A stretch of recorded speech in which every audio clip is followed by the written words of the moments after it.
Hai guys. Halo guys. Hai guys. Hai guys. Perkenalkan nama saya Danta Septianto, NPM 2051032. Perkenalkan nama saya Mergi Cahyoni, NPM 2051037. Perkenalkan, nama saya Rido Jaya Assagof, NPM 2051064. Assalamualaikum warahmatullahi wabarakatuh. Perkenalkan, saya Alma Sari, NPM 2511079. Kali ini saya akan membahas tentang budaya rewang.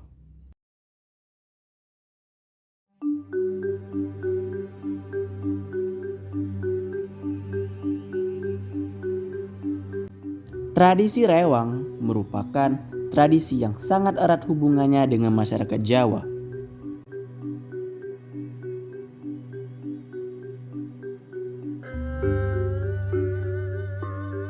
Tradisi ini biasanya ditemukan dalam masyarakat pedesaan di mana semangat gotong royong masih terpatri kuat dalam diri setiap individu.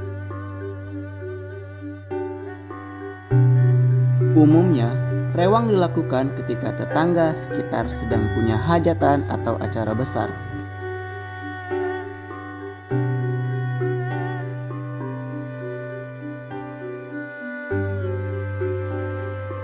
Baik wanita maupun pria akan bersama-sama membantu meringankan tetangga yang sedang punya hajatan tersebut.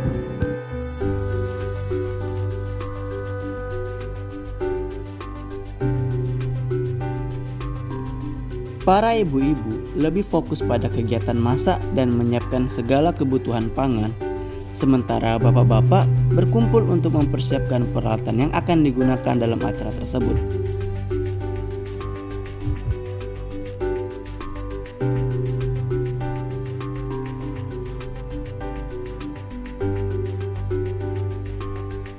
Dalam masyarakat pedesaan, ikut serta dalam tradisi rewang merupakan suatu kewajiban. Hal ini bukan hanya untuk kepentingan kemanusiaan, akan tetapi untuk menghindari hukum sosial. Sebab jika seseorang tidak mengikuti tradisi ini, maka dapat dipastikan ketika ia memiliki hajat nanti tidak akan mendapat bantuan dari masyarakat sekitar juga.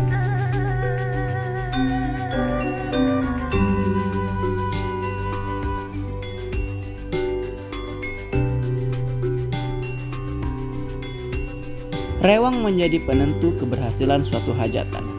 Apabila masyarakat bergotong royong dan mempersiapkannya dengan baik, maka acara dapat berjalan dengan sukses. Begitu pula dengan sebaliknya.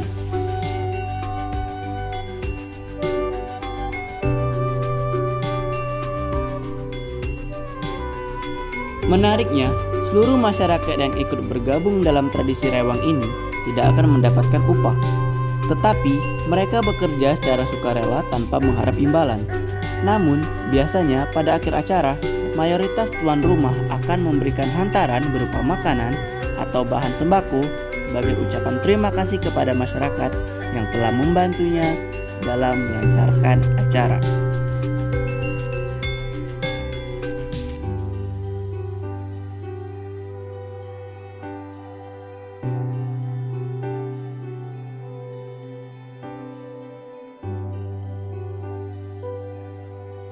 Kini, tradisi ini hanya bisa dijumpai dalam masyarakat yang tinggal di desa. Sudah sangat jarang kita menemuinya dalam perkotaan. Supaya tradisi ini tetap terjaga dengan baik, kita harus ikut melestarikannya, yakni dengan cara selalu membantu tetangga yang akan menyelenggarakan hajatan atau acara besar. Apabila ini terus-menerus dilakukan dan menjadi suatu kebiasaan, maka tradisi rewang tidak akan punah, sehingga kita masih bisa meneruskan generasi ke berikutnya. Baiklah, di sini saya akan memperkenalkan tradisi ngunduh manten. Mengenal prosesi ngunduh mantu serta maknanya dalam adat Jawa.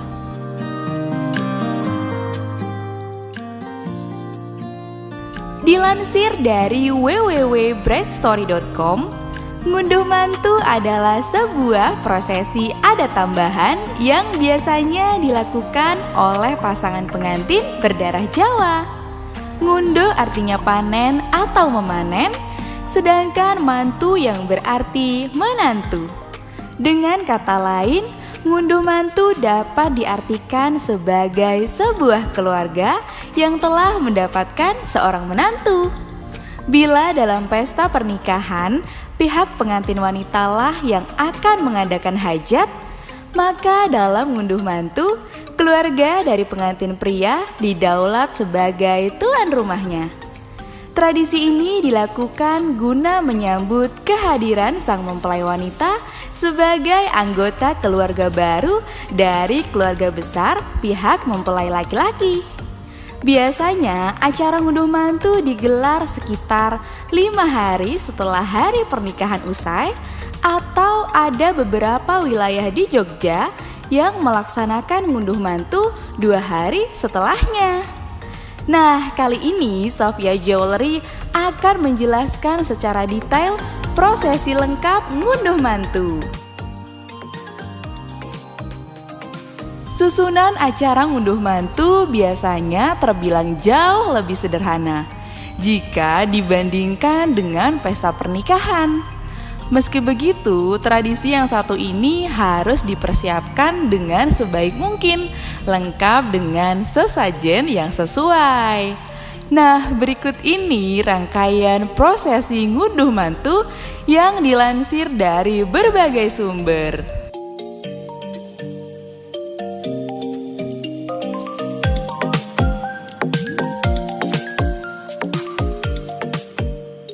Pertama, pihak keluarga pengantin pria akan mengirimkan wakil ke rumah mempelai wanita dengan membawa sajian berupa pisang ayu dan suruh ayu. Ini merupakan lambang sedio rahayu yang diartikan sebagai wujud kesejahteraan. Sang utusan kemudian meminta izin untuk membawa kedua mempelai menuju rumah besan atau tempat diadakannya prosesi ngunduh mantu.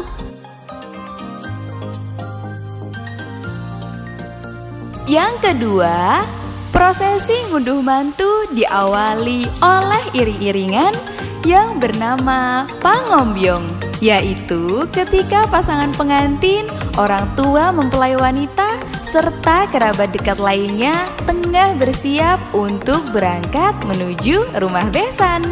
Rombongan tersebut kemudian bergerak beriringan hingga tiba di kediaman orang tua pengantin pria ataupun lokasi acara ngunduh mantu. Bila mereka melintasi sebuah jembatan, maka sesajen yang telah diberikan sebelumnya harus dilempar ke bawah.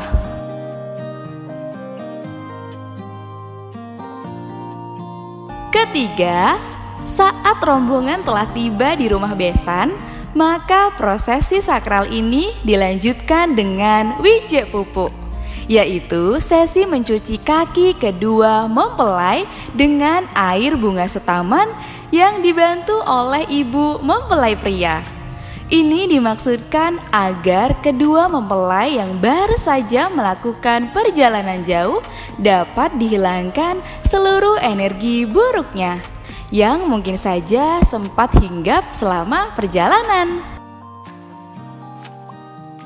Yang keempat adalah tahap imbal wicoro, yaitu dialog singkat sebagai bentuk penyerahan pengantin yang dilakukan oleh keluarga mempelai wanita kepada keluarga besar mempelai pria.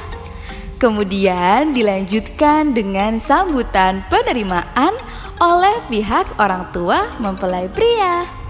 Usai berdialog, pasangan pengantin diharuskan untuk meneguk 2 gelas air bening dengan cara diminumkan oleh orang tua pengantin pria.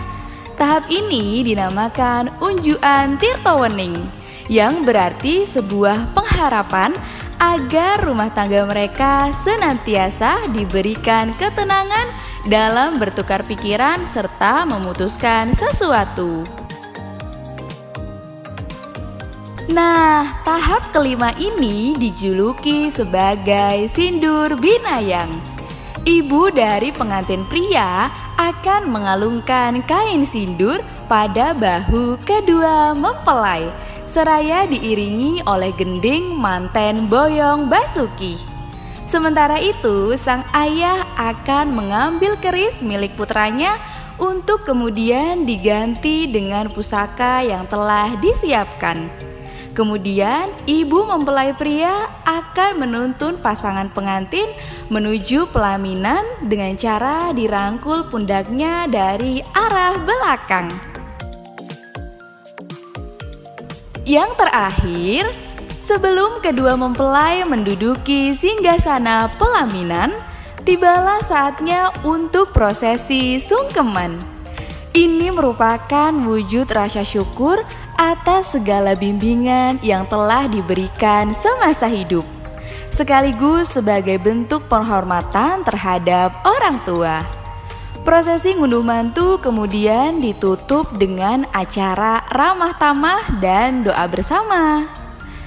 Nah, kalau sahabat Sofia berencana melakukan tradisi ngunduh mantu, pastikan selalu menjaga stamina ya.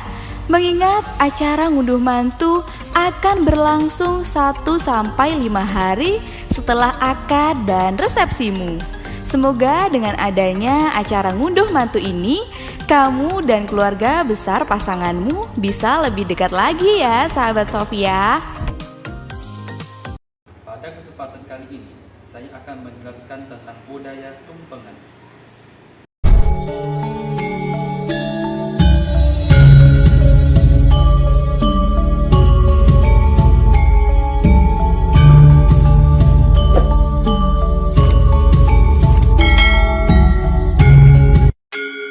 Pada tahun 2013, Kementerian Pariwisata dan Ekonomi Kreatif Indonesia menobatkan nasi tumpeng sebagai salah satu dari 30 ikon kuliner Indonesia. Penyajian nasi tumpeng dalam nampan besar, bulat dari anyaman bambu, nasi kerucut dengan aneka lauk pauk sebagai pelengkap. Identik dengan kebudayaan masyarakat Jawa ketika perayaan suatu peristiwa penting atau kenduri. Tumpeng berasal dari sebuah singkatan yen metu kudu mempeng yang memiliki arti tersendiri. Bila diterjemahkan dalam bahasa Indonesia, ketika keluar harus sungguh-sungguh atau semangat. Tak heran jika nasi tumpeng dari dulu hingga saat ini sering dijadikan hidangan dalam suatu perayaan yang memiliki makna ucapan syukur ataupun kebahagiaan. Sebab makna tumpeng sendiri adalah baik, yakni ketika terlahir manusia harus menjalani kehidupan di jalan Tuhan dengan semangat, yakin, fokus dan tidak mudah putus asa. Umumnya proses pemotongan ujung kerucut nasi tumpeng diawali dengan menguraikan terlebih dahulu makna perayaan dari pemotongan tumpeng tersebut. Berdoa ucapan syukur, selanjutnya nasi tumpeng dipotong dan diserahkan untuk orang yang dihormati sebagai wujud penghormatan. Barulah setelah itu nasi tumpeng disantap bersama-sama. Upacara potong tumpeng ini melambangkan rasa syukur kepada Tuhan dan sekaligus ungkapan atau ajaran hidup mengenai kebersamaan dan kerukunan. Ternyata dalam penyajian nasi tumpeng biasanya dilengkapi dengan 7 macam lauk pauk. 7 dalam bahasa Jawa berarti pitu. Angka pitu berarti pitulungan atau pertolongan. Berikut makna dari 7 macam lauk pauk yang biasa disajikan dalam tumpeng. Nasi berbentuk kerucut. Nasi dibentuk menjadi bentukan kerucut dapat diartikan sebagai harapan agar hidup selalu sejahtera, melambangkan tangan merapat untuk selalu menyembah Tuhan, dan sebagai simbol pengharapan agar kesejahteraan hidup kita pun semakin sukses. Nasi yang digunakan biasanya nasi putih ataupun uduk. Warna putih berarti suci, sehingga nasi tumpeng jenis ini kerap disajikan dalam upacara keagamaan. Sementara warna kuning melambangkan kesejahteraan, kekayaan atau rezeki yang melimpah. Ayam. Pemilihan ayam sebagai pelengkap tumpeng adalah ayam jago yang dimasak utuh ingkung dengan bumbu kuning atau kunir dan diberi areh atau kaldu santan yang kental, yang menjadi simbol menyembah Tuhan dengan kusuk atau manekung, dengan hati yang tenang atau wening, di mana ketenangan hati dicapai dengan mengendalikan diri dan sabar atau ngereh rasa. Menyembelih ayam jago juga mempunyai makna menghindari sifat-sifat buruk ayam jago, antara lain sombong, congkak. Kalau berbicara selalu menyela dan merasa tahu atau menang atau benar sendiri. tidak setia dan tidak perhatian kepada anak istri. Ikan. Zaman dahulu ikan yang disajikan adalah ikan lele. Ikan lele memiliki makna ketabahan, keuletan dalam hidup, dan sanggup hidup dalam situasi ekonomi yang paling bawah sekalipun. Telur rebus. Nasi tumpeng dilengkapi dengan telur rebus utuh. Telur direbus pindang, bukan di dadar atau mata sapi, dan disajikan utuh dengan kulitnya. Jadi tidak dipotong, sehingga untuk memakannya harus dikupas terlebih dahulu. Piwulang Jawa mengajarkan tata, titis, dan tatas, yang berarti etos kerja yang baik adalah kerja yang terencana, teliti, tepat perhitungan, dan diselesaikan dengan tuntas. Telur juga menjadi simbol jika manusia diciptakan dengan fitrah yang sama. Yang membedakan nantinya hanyalah ketakwaan dan tingkah lakunya. Sayur urap. Pelengkap lainnya adalah sayur urap.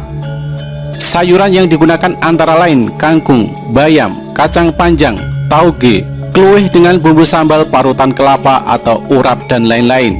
Seperti halnya pelengkap lainnya, sayur-sayuran ini juga mengandung simbol-simbol penting, antara lain kangkung berarti jinangkung, yang berarti melindung.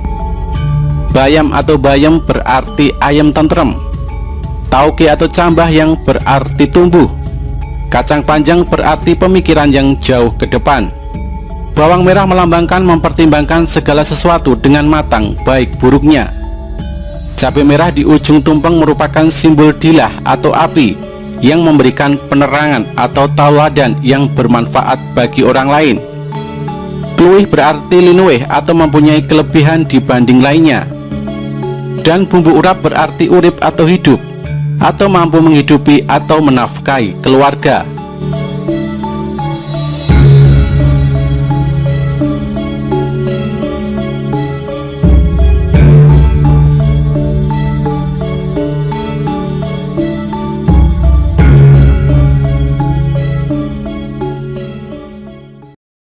Kali ini saya akan membahas tradisi Tedak Sitan. Dalam tradisi Jawa, tiap-tiap bayi yang usianya telah mencapai 7 atau 8 bulan disarankan untuk melakukan ritual adat Tedak Sitan.